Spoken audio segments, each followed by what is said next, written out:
ভাগবতের দশম স্কন্ধে 87 নম্বর অধ্যায় 21 নম্বর শ্লোকে বলছেন, মুক্তা ওপি লীলয়া বিগ্রহং কৃত্তা ভগবন্তং ভজন্তে। ভক্ত হয় ঈশ্বর সমান, ভক্ত স্থানে পরাভব মানে ভগবান, ভক্তাধীন ভগবান। অনন্ত ব্রহ্মাণ্ডে যত আছে স্তুতিমালা, ভক্তহেন স্তুতির না ধরে কেহ কলা। দাস নামে ব্রহ্মা শিব হরিষ সবার, ধরণী ধরেন্দ্র চাহে দাস অধিকার। সবাই দাস হতে চান। এসব ঈশ্বরতুল্য স্বভাবেই ভক্ত, তথাপি ভক্ত হইবারে অনুরক্ত। হেন ভক্ত অদ্বৈতের বলিতে হরিষে, পাপী সব দুঃখ পায় নিজ কর্মদোষে।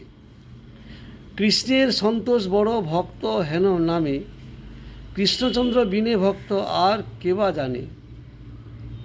উদর ভরণ লাগি এবে পাপী সব, লয় ঈশ্বর আমি মূলে জরদ গব।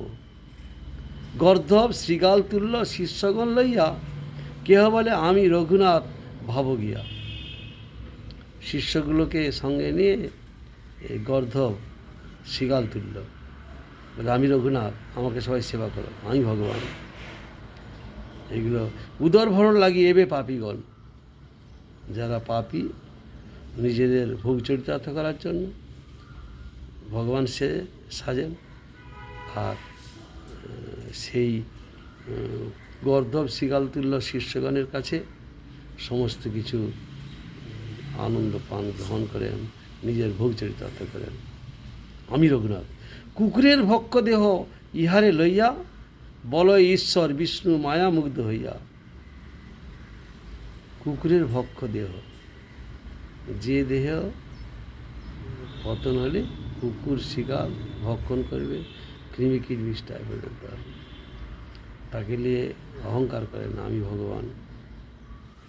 কিন্তু শাস্ত্রে বর্ণন করেছেন, ইদং শরীরং শতসন্ধি জর্জরং প্রত্যাবশ্যং পরিণাম পেশলম কিমৌষধং পিচ্ছ শিমুরদুর্মতে নিরাময়ং কৃষ্ণ রসায়ন পিব। এই শতসন্ধি জর্জরিত এই কলেবরটা একদিন পতন হবে। এটা অনিত্য দেহ, নিত্য নয়, জড় দেহ, প্রাকৃত দেহ। একে কুকুর শিগাল ভক্ষণ করবে, বিষ্ঠা এই কৃমিকীট পোকা সমস্ত ভক্ষণ করবে। এই দেহটা ছেড়ে চলে যেতে হবে। অতএব দেহের প্রতি আসক্তি না দিয়ে ভগবানের সেবা করা কর্তব্য। কী ঔষধ চাইতেছ ওরে দুষ্ট মূঢ় মন? নিরাময়ং কৃষ্ণ রসায়ন, নিরন্তর কৃষ্ণ রস পান করুন, কৃষ্ণ গুণগান কীর্তন করুন, কৃষ্ণ সেবা করুন, তাহলে তোমার মঙ্গল হবে।